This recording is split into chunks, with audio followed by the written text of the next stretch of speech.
Hey everybody, we are at Wildflowers 2 Art Gallery. It's been an exciting weekend because it's the Long Beach Island Artist Open Studio Tours. And so we're in the front of the gallery and I'm really excited to see that one of our artists whose work is displayed inside the gallery is over here just quietly painting on a beautiful day. And so he's got a nice work of art going. I'm gonna come in behind him and then we're gonna have a little chat with him.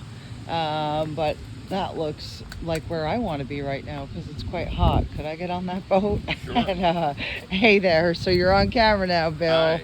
Hi. Tell us your first, last name, and really just a little bit about what's going on here and how you got into painting, your Okay. process, what you use, etc. Well, I've been drawing my whole life.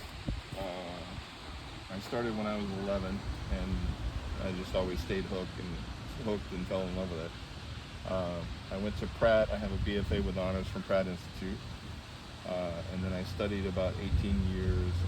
I met an instructor by the name of David Pasalacqua, and I studied with him from the time that I met him until the time he passed away. So he taught me a lot about drawing and illustration and draftsmanship, all that kind of stuff. And also location work, which if you're doing pen and ink and there's more of an editorial content to it, a lot of people will call that reportage. They also call it urban sketching these days. And sort of like its cousin when you're out painting is plein air. So that's sort of my background, and I've just started recently doing a little more studio work because my schedule, especially during competition season, gets a little crazy.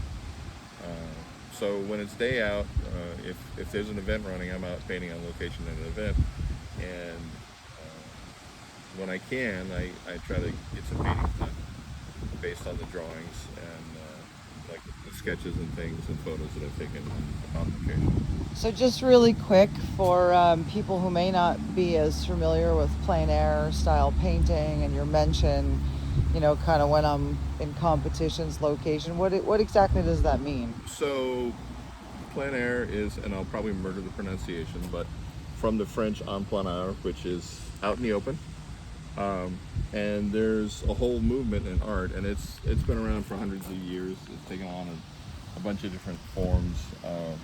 The Hudson Valley guys were all plein air artists for the most part. The Impressionists and Post-Impressionists, you could also consider them, plein air artists. But it's people who are out on location in the elements, painting what they see and making artwork in response to what they see. Nice. And being that there's a movement, there's all sorts of competitions all over the country. I tend to stay local because I do have a full-time gig. But I try to get involved. I usually wind up doing between 10 and 12 shows a year where I'm out and I'm painting. Sometimes it's a festival and you're painting, sort of in companionship with a bunch of artists. But I also like to go out there and compete. I'm actually painting.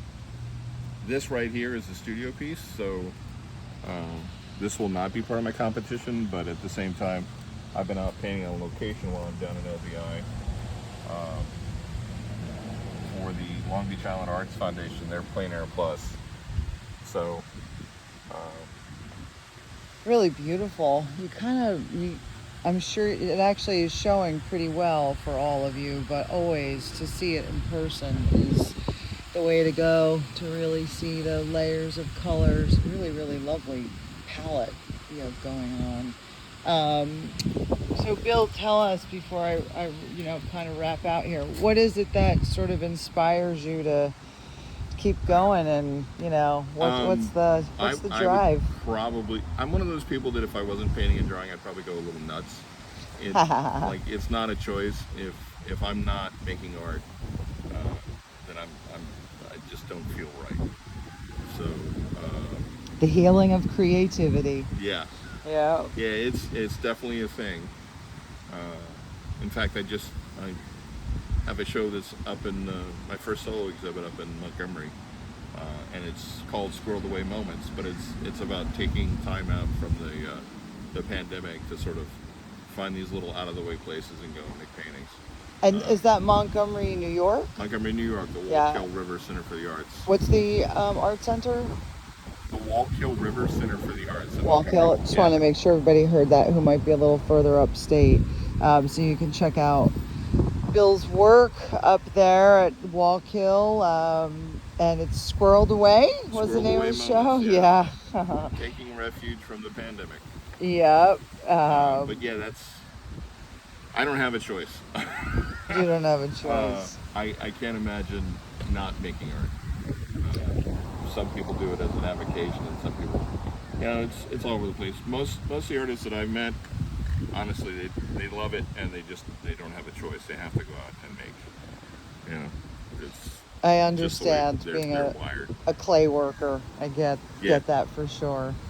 Anything else you want to share with us before we wrap out? Make sure you tell everybody where to find your work.